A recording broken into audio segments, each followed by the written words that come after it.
एक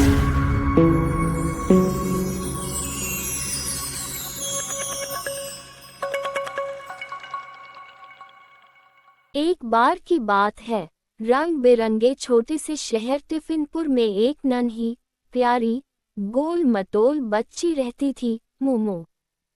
मोमो का नाम मोमो इसलिए पड़ा क्योंकि उसे खाने का बहुत शौक था और वो खुद भी मोमो जितनी मुलायम और क्यूट थी। हर सुबह मोमो अपने छोटे से गुलाबी बैग के साथ स्कूल जाती, लेकिन उसे एक समस्या थी। उसे सब्जियां बिल्कुल पसंद नहीं थीं। गाजर देखकर मुंह बिगाड़ देती, टमाटर को घूरती रहती और पालक को तो दुश्मन समझती थी। उसकी मम्मी रोज कहती, मोमो, सब्जियां ताकत देती हैं, खाना चाहिए।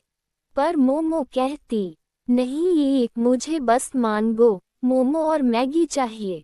एक दिन कुछ जादुई हुआ। स्कूल से लौटते समय मोमो ने रास्ते में एक चमकती हुई छोटी तितली देखी। तितली बोली, पीछे आओ मोमो, तुम्हें कुछ खास दिखाना है। मोमो थोड़ी डरते हुए उसके पीछे चली और अचानक टिफिनपुर के कोने में उसे दिखाई दिया एक चमचमाता हुआ जादुई बगीचा।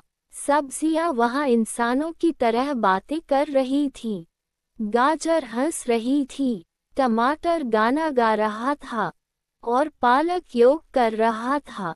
मोमो की आंखें गोल हो गईं, ये क्या हो रहा है? गाजर ने उसे देखकर कहा, हेलो मोमो, हम तुम्हारी दोस्त बनना चाहते हैं। टमाटर बोला, हमारी ताकत से तुम सुपर गर्ल बन सकती हो। पालक उछल कर आया, मेरी ताकत से तुम उड़ भी सकती हो। मोमो हैरान, सच में? सब्जियां हंस पड़ी, हाँ, लेकिन पहले हमें खाना पड़ेगा। मोमो ने हिचकिचाते हुए थोड़ी सी गाजर खाई। धम्म, उसकी आंखें चमकाईं और वो बहुत तेज दौड़ने लगी। उसने टमाटर खाया, धप, वो और मजबूत हो गई, छोटे पत्थर को भी उठाने लगी। आखिर में उसने डरते डरते पालक का छोटा सा पत्ता चबाया। टन्नन, मोमो थोड़ी हवा में उछली और जमीन से ऊपर तैरने लगी। वो खुशी से बोली, मैं उड़ सकती हूँ।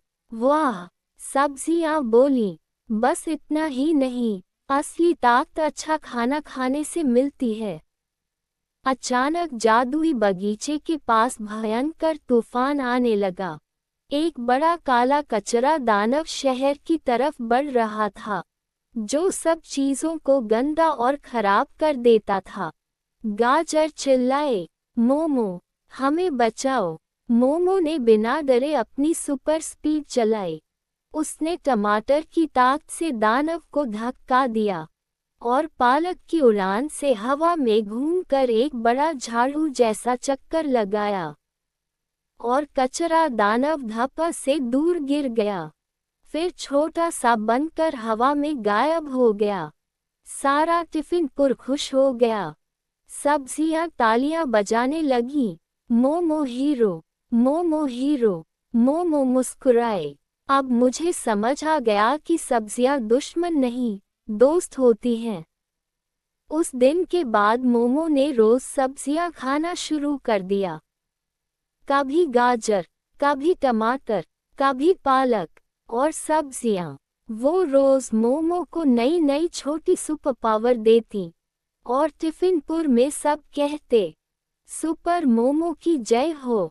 बच्चों, याद रखना, हर सब्जी के अंदर एक छोटा सा सुपर हीरो छुपा होता है, बस उसे खाने की देर है।